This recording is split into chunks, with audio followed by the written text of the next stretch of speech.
guys, welcome to another 2-minute devotion with Dad.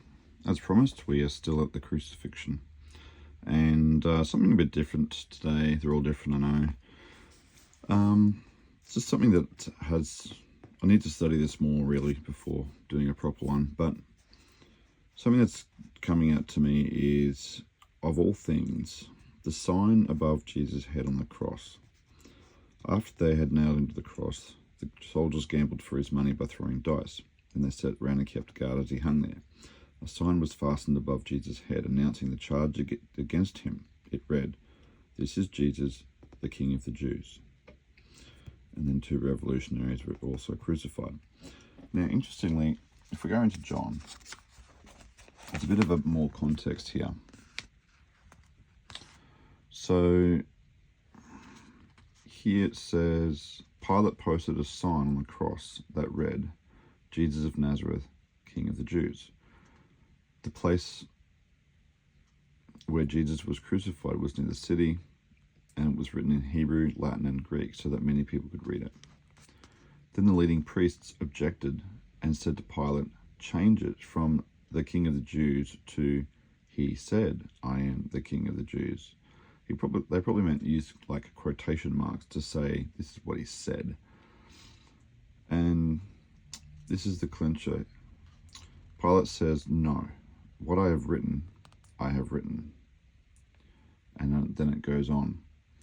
And I have to say that Pilate, even though he was a notoriously bad ruler, I'll just put this little bit here so you can pause and read that.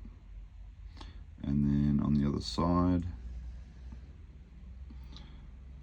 basically, Jesus had convinced Pilate that he was not worthy of death. Now, he was the only one, Pilate was the only one who had the authority to execute criminals. There's a lot of things that he's done, like notoriously throughout the New Testament and also in other history books. So there's other books you can sort of look up and read. But ultimately,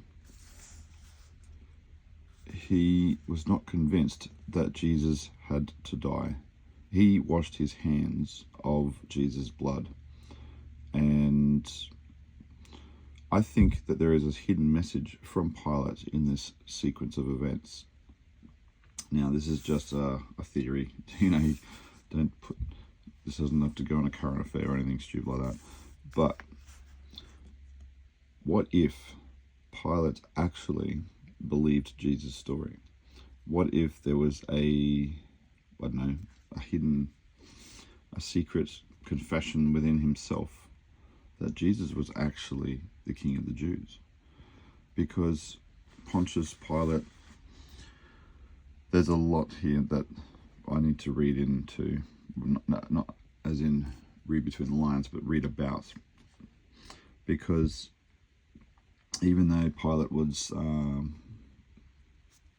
this character that nobody liked and was on everybody's bad side, he himself was the one who refused to condemn him, Jesus, and he is the one who also handed him back to the Jews to do what they wanted with, after even offering to release Barabbas. And he was the one whose wife said, "Do not harm this man, I have suffered horrible dreams." I did a devo about that a little while ago. And now he is refusing to change what he had written about the King of the Jews. I wonder if that was his actual admission. Jesus, the King of the Jews. This is the King of the Jews. That's what he's trying to tell them. And his experiences with him personally during this short time at the trial, his reports of him throughout the 3 years of Jesus' ministry, and probably there would be a conviction from God through his wife, and now we have this final decision that he had to make, where he openly washed his hands and said, "Not my responsibility." because I think this page just before, leading up, look, here is your king. And then they yelled, being the Jews, away with him, crucify him. And then, what? Crucify your king? Pilate asked. We have no king but Caesar, the leading priest shouted back. Then Pilate turned Jesus over then to be crucified. So I got a bit of time for this man, even though he's horrible, or was horrible, and was a tyrant and all that. Because at the end of the day, he refused to take on the responsibility of Jesus' murder.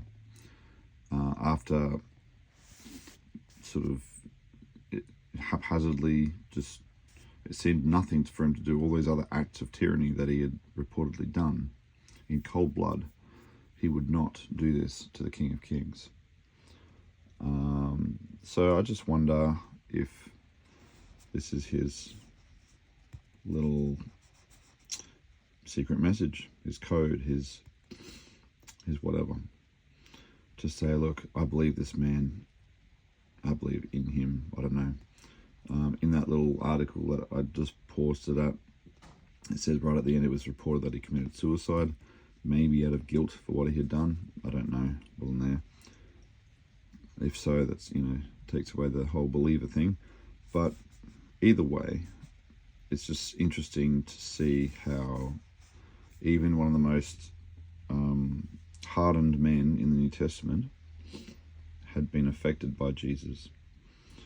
And I guess the encouragement today is anybody can be positively influenced by the life of Jesus. If you've got friends that it seems impossible that they would ever turn or soften, be encouraged. This man, I think, was actually influenced within a couple of hours by Jesus. And even though he still had to make decisions regarding Jesus' fate, because the master plan was still at play. So, Pilate was simply one of the cogs in the wheel to make it happen. But he had to make his statement about his own innocence concerning Jesus' death. And I just wonder if that would enable him to have a bit of grace. So yes, keep praying for that person that you are believing for or have a burden for, because there is hope for people, anybody. While there's still breath in their lungs, there is hope for them. So don't give up, and just keep an eye out for the subtleties, the subtle signs that they might be believing or opening up or softening. You never know. Anyway, bit of a different one today, like I said. Bless you guys. Have a great day, and we'll catch you in the next one. Bye.